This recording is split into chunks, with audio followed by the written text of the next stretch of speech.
सबसे बड़ा कंफ्यूजन चल रहा है कि पेपर कैसा होगा। एक बात समझ, मेरे से ना एक स्टाम्प पेपर पे लिखवा ले, मैं लिख के देता हूं, स्टाम्प पेपर पे मैं लिख के देता हूं। पेपर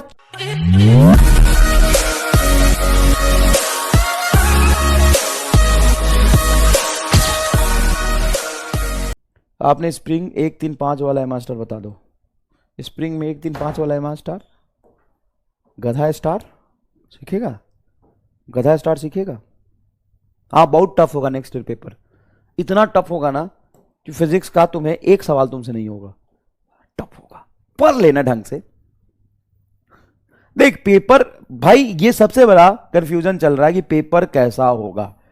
एक बात समझ, मेरे से ना एक स्टाम्प पेपर पे लिखवा ले, मैं लिख के देता हूं, स्टाम्प पेपर पे मैं लिख के देता हूं। पेपर चाहे कैसा भी हो जाए, मिनिमम 20 से 25 क्वेश्चन डायरेक्ट फॉर्मूला बेस्ड होगा। सिंगल एक फॉर्मूला लगेगा और उस पे आंसर आएगा। तुम मेरे से लिखवा ले स्टाम्प पेपर पे लिख के दे देता हूं। स्टाम्प पेपर पे मैं लिख के दे देता हूं कि चाहे पेपर कुछ भी हो जाए, मिनिमम 20 से 25 क्वेश्चन डायरेक्ट फॉर्मूला बेस्ड आएगा। कारण बताता हूं, जेईई मेन का पेपर देख लेना, 30 में से मैं तुम्हें दिखा दूंगा हर सेशन का, हर साल के जेईई मेन का पेपर 30 में से 15 से 20 सवाल, मतलब 70% सवाल, 50 से 70% सवाल, 15 से 20 सवाल डायरेक्टली फॉर्मूला बेस्ड होता है जेईई मेन में।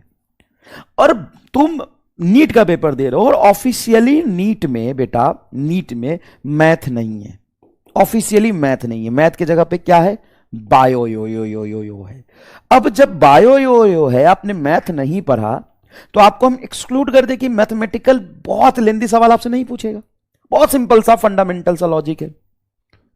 आपने कोई डिफरेंशिएशन पे पीएचडी थोड़ी ना किया है। मैथ वाले डिफरेंशिएशन पे पूरा एक किताब सॉल्व करते हैं, इंटीग्रेशन करते हैं, उनको बायोलॉजी नहीं पढ़ना।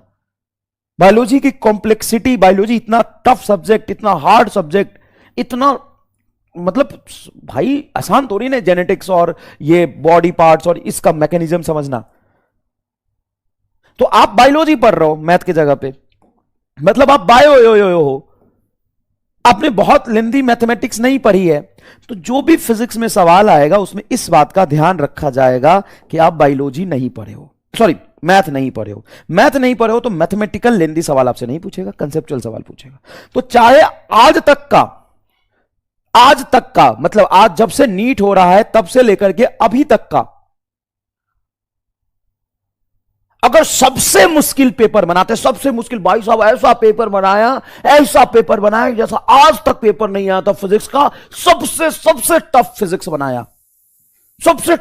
बनाया, भाई साहब आज तक के इतिहास में सबसे मुश्किल सवाल आया, तो 20 से 20 सवाल डायरेक्ट फॉर्मूला बेस्ड होगा। ला मैं लिख के देता हूं, और डायरेक्ट नोट से आएगा, यह भी मैं लिख के देता हूं, पढ़ाना छोड़ दूंगा। तू मानता ना कि 2016 का पेपर सबसे मुश्किल था, उसमें से 30 सवाल डायरेक्ट फॉर्मूला बेस्ड है। आज तू जाके देख ले, वेरीफाई कर ले, फिर मेरे पास आ जाना। हां 2016 का पेपर ना, जाके देख ले, 30 सवाल डायरेक्टली फॉर्मूला बेस्ड है, जाके देख ले, वेरीफाई कर ले, 30 सवाल डायरेक्टली फॉर्मूला बेस्ड है। और मैं कह रहा हूं उससे भी बहुत बहुत बहुत बहुत बहुत मुश्किल पेपर आया। जनरल मिसकंसेप्शन है भाई मेरे, यार ढंग से समझने की कोशिश कर, फिजिक्स को पहले फील कर, कंसेप्चुअल एनालिसिस कर, उसके लिमिटेशंस को समझ, फॉर्मूला को समझ, फॉर्मूले पे 20 सवाल कर, इससे ज्यादा क्या करेगा? मतलब सबसे पहले तुम्हें किसकी तैयारी करनी है? सर इसकी तैयारी करनी है कि डायरेक्टली एक single formula, direct theory, direct formula पे 20 से 25 सवाल आएंगे। सर समझ गया। अब आते हैं 10 से 15 सवाल ऐसे होंगे, 10 से 15 सवाल मतलब 20 से 30 हो गया, और 15, 25, 40 हो गया।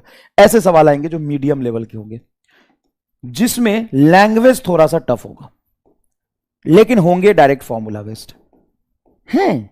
सर लैंग्वेज वाले क्वेश्चन की प्रैक्टिस हो जाएगी तो काम हो जाएगा। हां मीडियम लेवल के सवाल। और 5 से 10 सवाल आपके, कुछ 5 से 10 सवाल कुछ आपके, आप लेवल अप, एकदम लेंदी होगा। इस पेपर को कहेंगे सबसे टफ पेपर,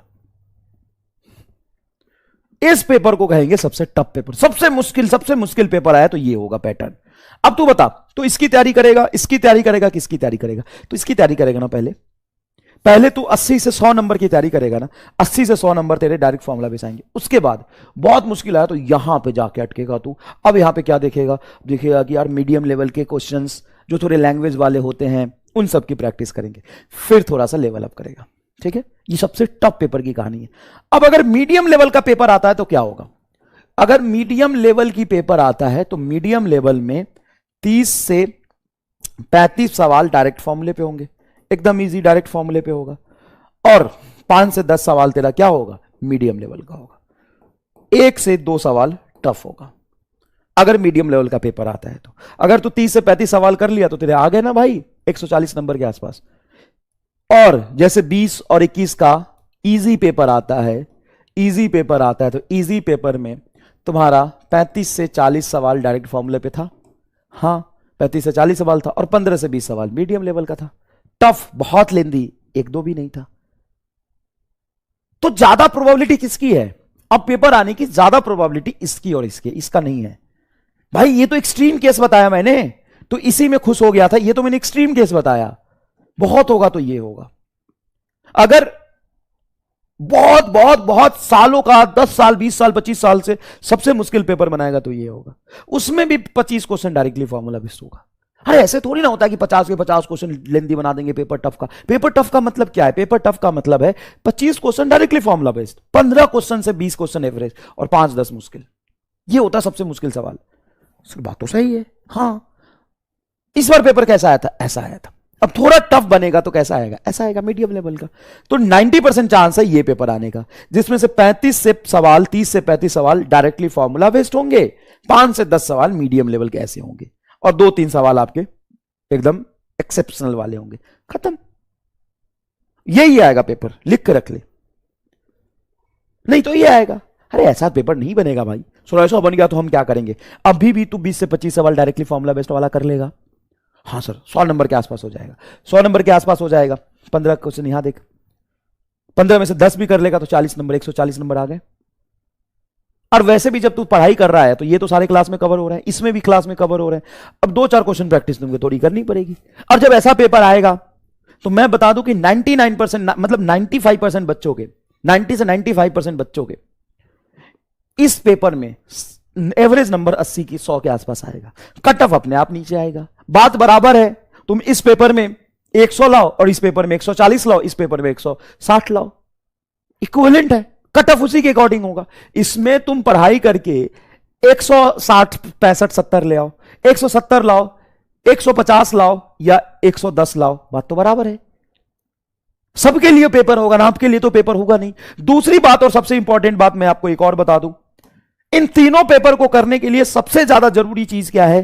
क्लास नोट्स ढंग से बनाना, क्लास में चीजों को अच्छे से पढ़ना, PYQ करना, इसको कवर करना सबसे इंपॉर्टेंट है। पहले पार्ट को कवर करना सबसे इंपॉर्टेंट है, वहीं पे तो सारा गेम छुपा हुआ है।